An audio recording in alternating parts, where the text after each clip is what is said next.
Hello everyone, how are you all? Hope you all are fine.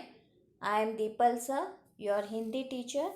आज हम सीखेंगे पाठ दूसरा शरारती बंदर. शरारती बंदर पाठ का नाम सुनते ही आपको पता चल गया होगा कि ये वार्ता मीन्स स्टोरी किसके ऊपर है. हाँ, ये बंदर के ऊपर है. यह मैंने पिक्चर भी दिया है. ये बंदर है, लेकिन कैसा बंदर है? शरारती बंदर. और उसका नाम है फोफो. रुंझुन जंगल में रहता था और बहुत शरारती था. तो उसको उसकी शरारत का क्या परिणाम मिला और उसने फिर क्या फैसला किया, आइए देखते हैं इस वार्ता में. उच्चारण अभ्यास. रुंझुन, सैतानिया, टहनिया, पंखुड़िया, मधुमक्खिया, परिणाम. ये आपकी उद्भव टेक्स्ट बुक में पेज नंबर 11 पे है. Please open your text book. Please open page number 11 in your text book. अपने उद्भव टेक्स्ट बुक में पेज नंबर 11वां निकाल सकते हो आप. शब्द पिटारा. उद्यम मतलब शरारत. कचूमर बनाना मतलब दशा बिगाड़ देना. बिखेरना मतलब फैला देना. परिणाम मतलब नतीजा. शब्द पिटारा मीन्स मीनिंग. इंग्लिश में आप मीनिंग करते हो ना, वही.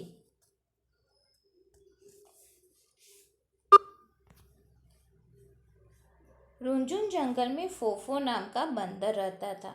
वह बहुत शरारती था. जंगल के सभी जानवर उसकी शरारतों से परेशान रहते.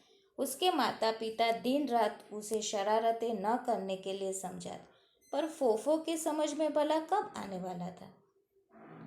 वह दिन भर उधम मचाता, नित नई शैतानियाँ करता, पेड़ों पर उछलता, उनकी टहनियाँ तोड़ डालता, पत्ते नोच देता, फलों को तोड़कर उनका कचूमर बनाता, फूलों की पंखुड़ियाँ बिखेर देता, छोटे पशुओं को पंजों से मारता, पक्षियों के पंख खींचकर भाग जाता.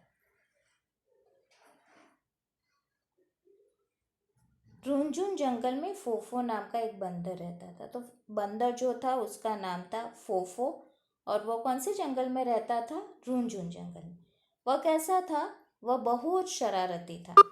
जंगल के सभी जानवर उसकी शरारतों से परेशान रहते थे. और शरारत न करने के लिए उसको कौन समझाता था? उसके माता पिता. लेकिन उसकी फोफो की समझ में ये बात नहीं आती थी कि मुझे शरारत नहीं करनी चाहिए. ओके. वह शरारतें कौन कौन सी करता था वो आपको यहाँ सेकंड पैराग्राफ में दिया गया है. तो पेड़ पर उछलता. तो अगर पेड़ों पर वो उछलेगा तो गिरेगा तो उसको ही लगेगा ना. उनकी टहनियाँ तोड़ डाल. टहनियाँ मीन्स जहाँ से ट्री डेवलप होता है वो पार्ट है ना. नई शाखा है जहाँ से डेवलप होती है ट्री में, उस पार्ट को टहनियाँ कहते हैं. तो अगर वही पार्ट टूट जाए तो क्या ट्री प्रॉपर डेवलप होगा? उसके पत्ते नोच देता. पत्ते नोच देता. फलों को तोड़कर उनका कचूमर बनाता. फल जो थे तो वो खाता नहीं था और उसको कचूमर बनाना तो वेस्ट करता उस फलों को. फूलों की पंखुड़ियाँ बिखेर देता. मतलब फ्लावर जो होते हैं उसकी जो पेटल्स होती है उसको बिखेर देता. तो वो फूल को कैसा बना देता? छोटे पशुओं को पंजों से मारता. तो अब छोटे को मारना अच्छी आदत है? नहीं ना, किसी को मारना नहीं चाहिए. पक्षियों के पंख खींचकर भाग जाता. बर्ड जो है, अगर उसके विंग्स ही हम तोड़ डालें तो क्या बर्ड फ्लाई कर पाएगा?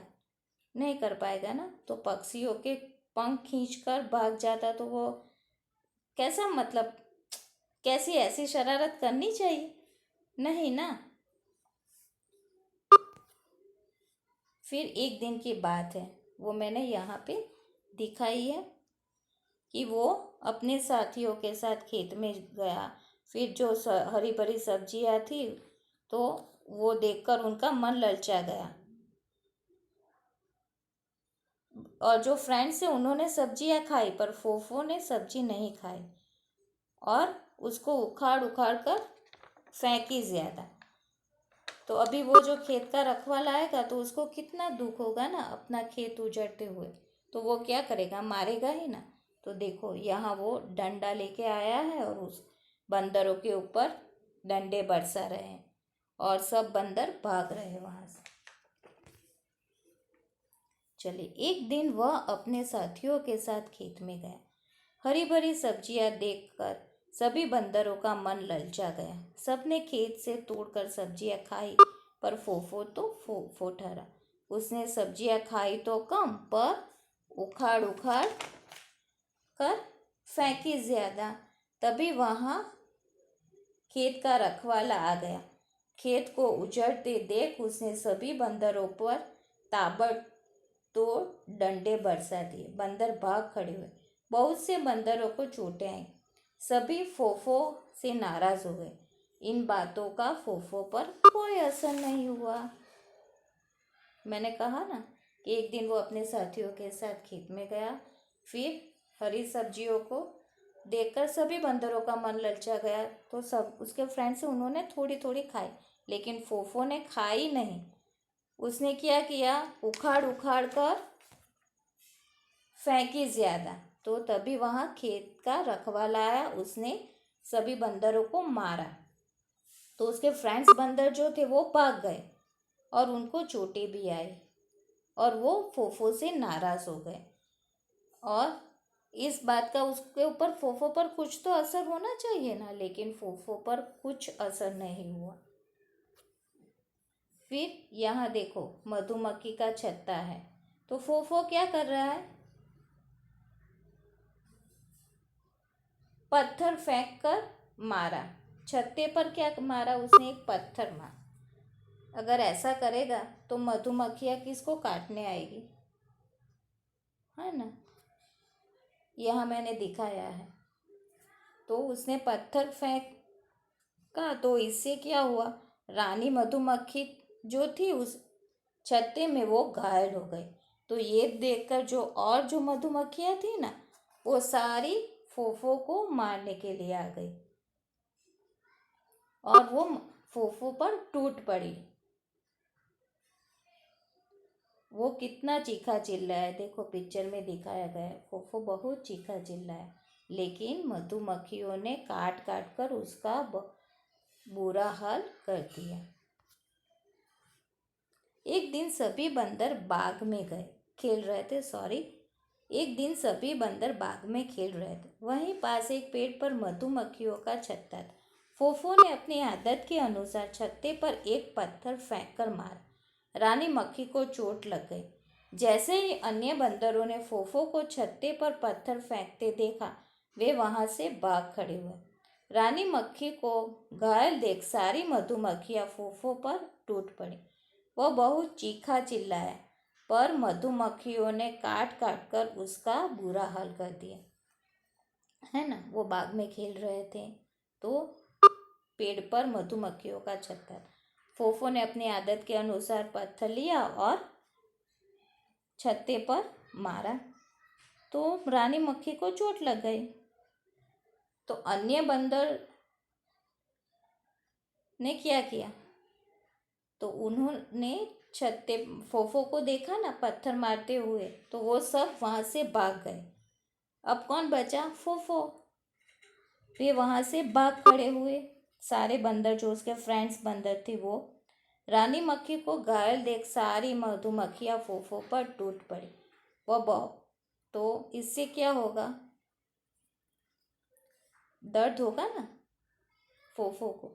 वह बहुत चीखा चिल्लाया, पर मधुमक्खियों ने काट काट कर उसका बुरा हाल कर दिया। अब फोफो को सबक मिल चुका था कि उसकी शरारत का कितना बुरा परिणाम निकल सकता है। उसने भविष्य में कभी भी शरारत न करने का फैसला किया। अब फोफो को समझ में आया कि उसकी शरारत का क्या परिणाम उसको मिला है। है ना, और उसने भविष्य में कभी भी शरारत न करने का फैसला। तो शरारतें करनी चाहिए नहीं ना। आपके पेरेंट्स, मम्मी पापा, टीचर आपको बोलते हैं शरारतें मत करो, ऐसी शरारतें तो करनी ही नहीं चाहिए जिससे औरों का और आपका नुकसान हो, है ना। तो कभी शरारत करोगे नहीं ना, और बुरा परिणाम निकले वैसी शरारत तो कभी भी नहीं करनी चाहिए। ओके, समझ में आया? आशा करती हूँ ये पार्ट दूसरा शरारती बंदर आपको समझ में आया होगा। Thank you.